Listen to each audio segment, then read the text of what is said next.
حضرت انس رضی اللہ تعالیٰ عنہ حضور کے صحابی ہیں. اس کی عمر 10 سال ہے. 10 سال کی عمر سے 20 سال کی عمر تک پورے 10 سال مدینہ شریف میں حضور کے ساتھ رہے. حضور کے خدمت گزار تھے. حضور کے ساتھ صحابہ کو کام کا حکم کرتے تھے، لنگر کا کام کرتے تھے، حضور کے صحابہ کا حضور کا کام کرتے تھے. 10 سال حضور کی صحبت میں رہے. حضرت انس خود روایت کرتے ہیں حضور نے مجھے 10 سال میں ایک دفعہ بھی نہیں جھڑکا. 10 سال میں ایک دفعہ بھی نہیں جھڑکا. یوں نہیں کہا یہ کام کیوں نہیں کیا، اس کو کہتے ہیں جھڑکنا، کیوں نہیں کیا. 10 سال میں مجھے ایک بار بھی یوں نہیں فرمایا انس یہ کام کیوں نہیں کیا، یہ کام کیوں کیا اور یہ کام کیوں نہ کیا. نہیں. کمال ہے. یہ کون سی زندگی ہے، یہ کمال اخلاق ہے. وَإِنَّكَ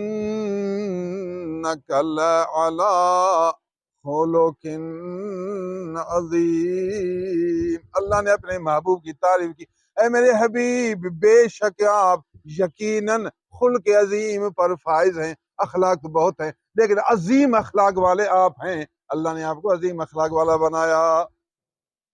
تو ہم بھی اس کے امتی ہیں، اس کے طریقہ کار کو سیکھیں گے، ان کے رنگ کو سیکھیں گے. صحابہ والی زندگی کہتے ہیں صحابہ، نبی والی زندگی، صحابہ والی زندگی، نبی والی زندگی، صحابہ والی زندگی. تو میں سمجھا رہا ہوں. آپ بڑے علماء کے پاس جایا کریں جنہوں نے اپنی زندگی حدیث پڑھانے میں گزاری ہے، حدیث پڑھانے میں گزاری ہے. یہ فقیر آپ کے خدمت میں موجود ہے. 35 سال حدیث پڑھائی. فارغ ہوا ہوں اس کے بعد قرآن حدیث فقہ پڑھاتا رہا. 35 سال میں نے تدریس کا کام کیا. عربی میں بھی تقریر کرتا ہوں، فارسی میں بھی تقریر کرتا ہوں، اور حدیثوں کا حافظ ہوں، قرآن کا حافظ ہوں. آج آپ کو میں حدیثیں سمجھا رہا ہوں. اچھے علماء کو آپ تلاش کریں. ناقص علماء بھی ہیں، ان پڑھ بھی ہیں، ٹیپ ریکارڈ سے باتیں سن کر بھی تقریر کرنے والے ہیں. ٹیپ ریکارڈ سے سن کر بھی تقریریں کرتے ہیں. محدث وہ ہوتا ہے جو زندگی علم میں گزارے، پھر پڑھانے میں گزارے، پھر نبوی زندگی اس کے سامنے منکشف کھلا ہو، پھر وہ آپ کو نبوی زندگی سناتا رہے. ہمارے نبی صلی اللہ علیہ وسلم کا اخلاق حسنہ ہے جو صحابی کی محبت ادب دے کر خوش جو ہوا، کہتا ہے مانگو مجھ سے کچھ مانگو. پھر صحابی کا کمال دیکھو، صحابی کی محبت دیکھو. میں حضور کچھ نہیں مانگتا، آپ کو مانگتا ہوں اور جنت کو مانگتا ہوں. کیا مانگتا ہوں؟ 2 چیزیں. چیز ایک ہیں تو چیزیں 2، لیکن ان کو کیسے ایک کر دیا؟ آپ کے ساتھ جنت. دیکھنے میں یہ ایک ہی سوال ہے لیکن ہے تو 2. ایک آپ کو مانگتا ہوں اور دوسرا جنت کو مانگتا ہوں. آپ کے ساتھ جنت کو مانگتا ہوں. صحابی جلدی میں آپ کے ذہن میں یہ بات آئی کہاں سے؟ سبحان اللہ. واہ صحابی واہ. اس ٹکڑے سے نبی کی محبت معلوم ہو گئی. اس ٹکڑے سے حضور صلی اللہ علیہ وسلم کے ساتھ ہونے کی عظمت معلوم ہوئی کہ حضور کے ساتھ ہونے کی عظمت کتنی ہے. حضور نے کیا جواب دیا؟ صحابی کا سوال تو آیا. حضور نے فرمایا او غیر ذالک، کوئی اور بھی مانگتا یا صرف یہ؟ صحابی نے جب یہ مانگا تو حضور نے کیا جواب دیا؟ حضور نے فرمایا او غیر ذالک، کیا کوئی اور بھی؟ یا اور بھی، او غیر ذالک، امنا کیا ہوا منا اس کے ساتھ کوئی اور، غیر ذالک اس کے غیر، کچھ اور بھی چاہتے ہو یا بس ایک چاہتے ہو؟ صحابی نے کیا جواب دیا؟ حضور بس صرف ایک یہی چاہتا اور کچھ نہیں چاہتا.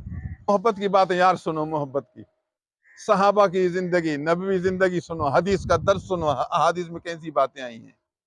اور مشکات شریف میں حدیث موجود جو مدرسوں میں پڑھاتے ہیں، ہر مدرسے دیوبندی ہو بریلوی ہو سب میں یہ حدیث مشکات کی پڑھاتے ہیں. اس ٹکڑے کا مطلب یہ ہے کہ یہ تو ٹھیک آپ کو دیتا ہوں، اللہ کو عرض کرتا ہوں آپ کو جنت میں میرے ساتھ رکھے، کوئی اور چیز دنیا کا چاہو. کیا اور بھی چاہتے ہو؟ مطلب بات تو سیاق و سبا میں کوئی دنیا کی چیز چاہتے ہو یا نہیں؟ کوئی اور دنیا کہا نہیں اور کچھ نہیں چاہتا بس. جب وہ صحابی نبی نے خود کہا کوئی اور بھی مانگو، کہتے اور نہیں مانگو، بس یہی مانگو. عاشق جو ہے نا صرف محبوب کو مانگتے ہیں، اور کچھ محبوب ملا تو سارا جگ ملا. جو سچا ہوتا ہے نا وہ کہتا صرف مجھے آپ چاہیے، بس صرف مجھے آپ چاہیے اور کوئی نہیں چاہیے. جس کا رب اس کا سب، جس کا رب اس کا سب. جب اللہ اس کا ہوا تو پھر اس کو اور کیا چاہیے؟ اللہ کی ہر چیز پھر اس کی ہو جائے گی. خدا جب راضی ہے تو پھر اور کیا چاہیے؟ جس کا عرب اس کا سب بالکل صحیح ہے۔ حضور نے جواب دیا، اے صحابی میں نے تو خود تجھے کہا تھا مانگو، تو نے بہت عجیب چیز مانگی ہے، بس اب میری بھی ایک بات مانو، تمہارا کام ہو گیا۔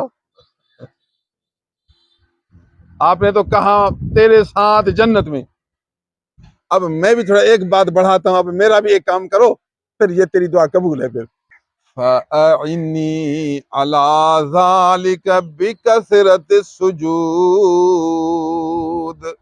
اے صحابی اب میری بھی ایک بات ماننا، مجھے مدد کرنا۔ میں نے وعدہ جو کیا کہ آپ کو دوں گا جو مانگو گے، ابھی رد تو نہیں کر سکتا، آپ کو دینا ہے، لیکن آپ تھوڑی مجھے مدد کرو۔ مدد یہ ہے کہ آپ اللہ کے در پر نماز کی پابندی کریں گے، اور جتنا ہو سکے نفل پڑھتے رہیں گے، فرض کی پابندی کریں گے، فرض کے علاوہ بھی میرے رب کے در پر بار بار سر جھکائیں گے۔ بس سر جھکانا تیرا کام ہوگا، جنت میں اپنے ساتھ رکھنا میرا کام ہوگا۔ تو تیرا کام ہو گیا، لیکن اب ایک شرط حضور نے بڑھا دی، یہ بھی ایک سبق ہے ہمارے لیے، ایک سبق ہے کہ جتنا تو جھکے گا، جتنا سجدہ کرے گا، میرے رب کے در پر آئے گا، تو اتنا میرے لیے کام آسان ہوگا۔ میں بھی تو اللہ سے مانگوں گا، اللہ کو عرض کروں گا، جب تو بار بار سجدہ کرتا ہے تو مجھے یقین اللہ میری عرض کو رد نہیں کرے گا، بس سجدہ کرتا رہ، مجھے طاقت میں مدد کرو، مجھے بولنے کا انداز، مجھے آپ مدد کرو، میں اللہ سے یہ کام لے کر دوں گا، لیکن آپ تھوڑی مدد کرو، بس یہ سجدہ کرنا تیرا کام ہوگا۔ اللہ کی شان کو جانتا ہوں، اس کا قبول کرنا اور میرا اسے عرض کرنا یہ میرا کام ہوگا۔ اس ٹکڑے سے معلوم ہوا کہ حضور صلی اللہ علیہ وسلم کو یہ نماز بہت پسند ہے، یہ رکوع سجدہ کرنا، خدا کے سامنے جھکنا، یہ اللہ کو بہت پسند ہے۔ اس سے انسان کے گناہ جھڑتے، انسان خطا کا گھر ہے، انسان سے خطائیں ہوتی رہتی ہیں، لیکن جب وضو کیا، پھر اللہ اکبر، پھر رکوع، پھر سجدہ، السلام علیکم، سمجھو اپنے کپڑے کو بالکل دھویا، اسے ٹھپ ٹھپ کر کے، ٹھپ ٹھپ ٹھپ، یہ کھڑے ہونا بھی ٹھپ ہے، پھر رکوع بھی ٹھپ ہے، پھر یوں بھی ٹھپ ہے، یہ ٹھپ ٹھپ ہے۔ اپنے دل کو دھویا، گناہوں کو اس نے ہٹایا، جب سلام جو پھیرا تو یوں سمجھو دل والے کپڑے کو اس نے صاف کر دیا۔ یہ نماز آپ کی صفائی کا ذریعہ ہے، یہ نماز آپ کے دل کو دھونے کا وسیلہ ہے۔ جب نماز کا وقت آیا، پر نماز ادا کر، نماز سے فارغ ہو جا، پھر اپنے دکان پر چلا جا، پھر اپنی زمین پر چلا جا۔ مشائخ کاملین، مشائخ اکابرین، ہمارے مشائخ نقشبندی ہے، نہ چلے کا حکم کرتے ہیں، چلے کا بھی حکم نہیں کرتے، نہ مجاہدات کا حکم زیادہ کرتے ہیں، نہ ریاضتوں کا حکم کرتے، فرماتے ہیں ہاتھ کار کی طرف، دل یار کی طرف۔ ہاتھ سے کام کرتے رہو، پیسے کماتے رہو، اپنا زمین میں چلتے پھرتے رہو، حلال روزی کماتے رہو، تاکہ غیر کے محتاج نہ بنو، بیوی کا حق ادا کرو، ماں باپ بوڑھوں کا حق ادا کرو، غریبوں کا حق ادا کرو، اللہ کی راہ میں خیرات کرو، کام خوب کرتے رہو۔ آپ کو ہم کام سے نہیں روکتے، لیکن کام کرتے ہوئے دل یار کو دے دو، بس نماز کا وقت آیا تھپ نماز ادا کرو، انشاءاللہ اس ذکر کے صدقے، اس عمل کے صدقے اللہ کی رحمت آئے گی، با شرع بن جاؤ گے، با سنت بن جاؤ گے، نبی کے عاشق بن جاؤ گے، جنتی بن جاؤ گے۔